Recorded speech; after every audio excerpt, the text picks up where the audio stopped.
Kesultanan Demak pada tahun 1482.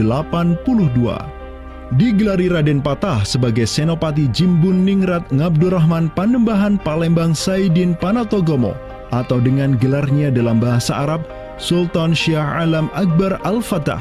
Dialah Sultan yang telah memfutuhat Jawa menjadi Darul Islam. Dengan berdirinya Demak sebagai daulah Islam pertama yang berdaulat di tanah Jawa, bertambahlah kuat bargaining politik Islam di kawasan Nusantara bersama-sama dengan Kesultanan Samudra Pasai di Sumatera, Kesultanan Malaka di Semenanjung Malaya, Kesultanan Brunei di Borneo, Kesultanan Sulu di Filipina, begitu pula Sultan pertama di Ternate, Sultan Zainal Abidin, yang pernah menimba ilmu ke Jawa di bawah bimbingan Sunan Giri. Dalam rentang abad yang bersamaan, kemenangan daulah Islam di kawasan Nusantara juga diiringi dengan penaklukan Konstantinopel, ibu kota Romawi Timur, oleh salah seorang sultan dari Bani Uthmaniyah, Muhammad Al-Fatih. Penaklukan Konstantinopel sekaligus menandakan tamatnya riwayat Imperium Romawi Timur untuk selama-lamanya. Penaklukan Konstantinopel pada tahun 1453 oleh Muhammad Al-Fatih, sang Sultanur Rum, merupakan realisasi dari janji yang telah terucap ratusan tahun sebelumnya oleh lisan mulia sang Sayyidul Mustafa, Rasulullah Muhammad Sallallahu Alaihi Wasallam. Sungguh, Konstantinopel akan benar-benar ditaklukkan. Sebaik-baik pemimpin adalah pemimpin yang berhasil menaklukkan Konstantinopel, dan sebaik-baik pasukan adalah pasukan yang menyertainya. Dengan dikdayanya kuasa Islam di tanah Rum, menjadikan para penguasa Uthmaniyah mempunyai citra istimewa di kalangan rakyat Nusantara.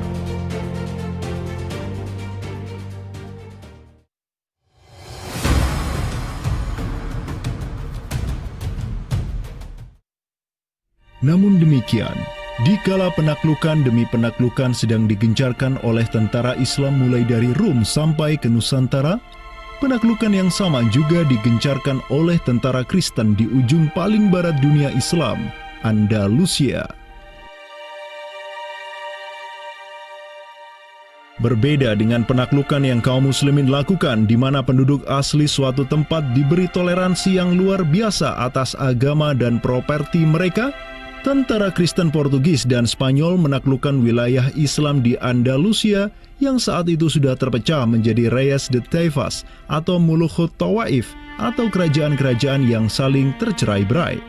1492, kekuasaan Islam terakhir di Andalusia, Granada, berhasil ditaklukkan oleh suami istri yang menjadi penguasa Spanyol, Fernando de Aragon dan Isabella de Castilla.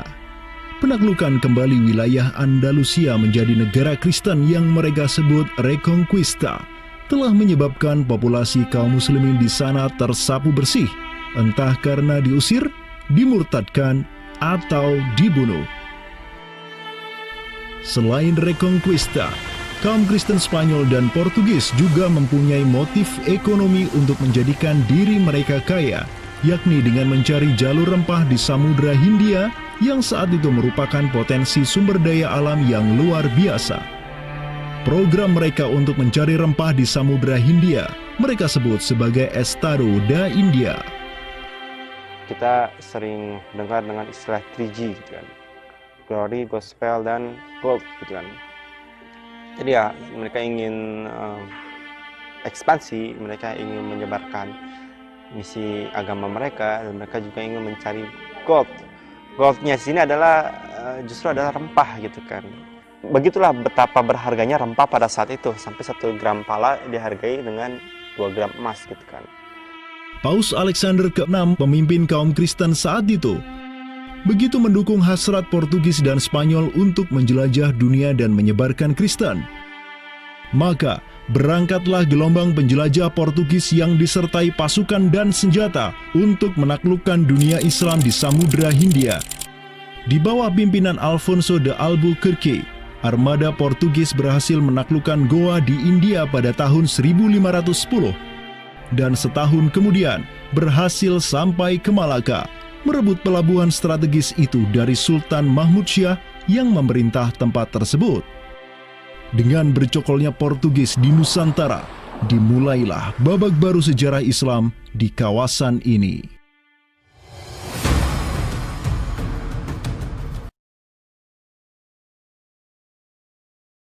Kawasan ini.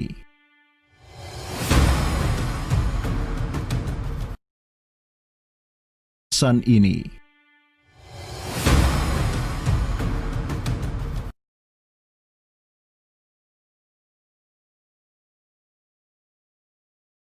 Kawasan ini.